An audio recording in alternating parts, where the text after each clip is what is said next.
This morning in court we heard a testimony from two experts from the United States who are testifying about the conditions that Julian Assange will face when incarcerated if he's extradited to the other side, both in pre-trial in Alexandria and in all probability in a supermax prison in Colorado if and when he is sentenced. It was not easy to listen to that. It basically brought back memories about those individuals that we cared about who have actually been incarcerated there in Alexandria and Virginia, and I'm talking about Chelsea Manning. She, of course, was for a very long time held in conditions which were found by the United Nations experts as tantamount to torture. And when you listen to analysis of how these conditions are in Alexandria and Virginia, a jail cell that is 15 square feet, it is about the size of a parking lot, the witness said, and you are held in isolation, and which means basically that you have to spend at least 22 hours every day in the cell. You have no opportunity or possibility to communicate with anybody else. Everything is soundproof. There are steel doors, no windows you can open. So you spend time in the cell almost the entire day, and the hour plus hour you are let outside. They make certain that you don't have any contact with other inmates. To think about these conditions for anybody in pre-trial for possibly up to 2 or 3 years, because everybody admits that it will take a long time to prepare his trial, is just a horrible thought. And if he's sentenced to lengthy sentence, will be sent to supermax prison, he can also expect to spend decades even in solitary confinement. It is not unusual, and this is what one can expect.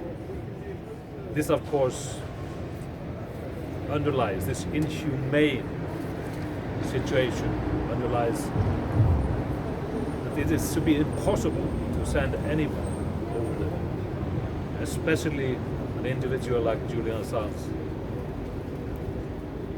who has committed no crime, but that one of committing journalism. Kristinn, just a follow-up. It seemed like the prosecution was using Kronberg's statements as almost painting these prisons like you were on a holiday at Mar-a-Lago or something. Yes, it is interesting to hear again and again that the testimonies and the affidavits of Kronberg are being used as an expert testimony on what awaits Julian, and it is basically a picture painted there of almost like a holiday resort instead of a maximum security prison. What is extraordinary as well is that this individual is not called as a witness. He is not appearing in this court in person. So Julian's lawyers have no way of countering his testimony in cross-examination. That is extraordinary because we are hearing more and more evidence that his affidavits are simply wrong, fabrications of facts. And before last week actually, Julian's lawyers attempted to place into evidence witness statement that directly counteract some of the elements that are persistently coming up and being cited in Kronberg's affidavits. But that opportunity was denied by Judge Barretson. So this is one more example of the imbalance and how wrongfully Julian and Julian's interests are treated in this court.